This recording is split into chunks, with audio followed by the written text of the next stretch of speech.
কাকা এই কুত্তার কয়েল নিয়ে কিন্তু আজকে আমি কাফিনদানা দত্ত। আচ্ছা, কবিতা বলা যদি এত সহজ হইতো ওর আগে আমি লেখক হইতাম। এই টয়লেট পরিষ্কার। হ্যালো মাই ডিয়ার অডিয়েন্স, আমার সাথে আছে কুত্তা ও কোয়েল, সাথে আছে আমি কাফিনদানা দত্ত। সবাইকে আমার আড্ডায় স্বাগতম। আমার প্রাক্তনকে কখনো ক্ষমা করবো না, আমি সাদেকে কখনো ক্ষমা করবো না, কিন্তু লাভ নাই, আমি সাদেকে অনেক ভালোবাসি, প্রাক্তনকে কখনো ক্ষমা করবো না। আর এখন থেকে আমি লেখক, আমি বই নামিয়ে ফেলেছি।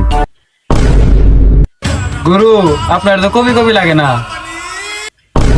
আর কবি কবি না দেখা গেল, লেখক হিসেবে কিন্তু আমি ঠিক আছি। গুরু, কবি আর লেখক হইতে কিন্তু বড় বড় চুল আর বড় বড় দাড়ি লাগে। এরকম রবীন্দ্রনাথ ঠাকুরের বড় বড় চুল আর বড় বড় দাড়ি আসাল। আমার উপরে বড় বড় চুল না থাকলেও নিচে কিন্তু বড় বড় চুলে আছে।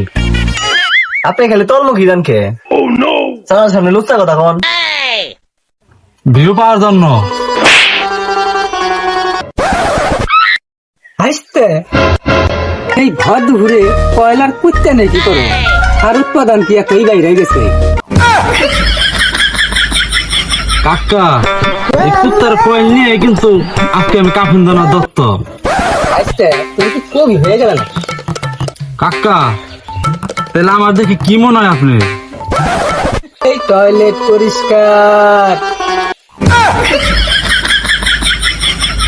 কাকা আমি একজন কবি, বইমেলা কিন্তু আমার একটা সম্মান আছে, সাথে একটা বইয়ের দোকানও আছে। তোমার নেয়ার আছে কত দিয়ে একটা কবিতে? আমার কবিতার নাম চতুর্থ ব্যক্তি। যে যাকে ভালোবাসে সে তাকে ভালোবাসে না, সে তাকে ভালোবাসে সে তাকে ভালোবাসে না।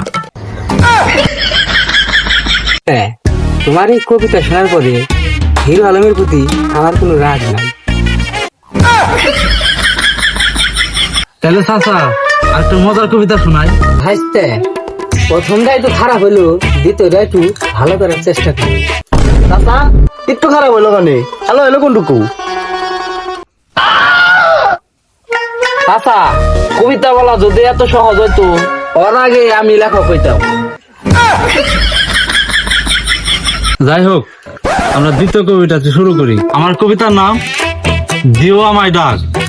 হ্যাঁ, তোমার শাশুও কিন্তু ভাজ রাত্রে আমার ডাকে। এখন আর কাঁদি না, কান্না জমা রাত, জীবনের চোখের জল শুকে গেলে কখনো, রাত বেরাতে দিও আমায় ডাক। হ্যাঁ, তুমি আমার নের কইছো। গুরু, আপনার এই কবিতা শোনার মজা পাওয়ার থেকে আপনার ভিডিওর কমেন্ট বক্সে কমেন্ট করে আমরা আরো বেশি মজা পাই।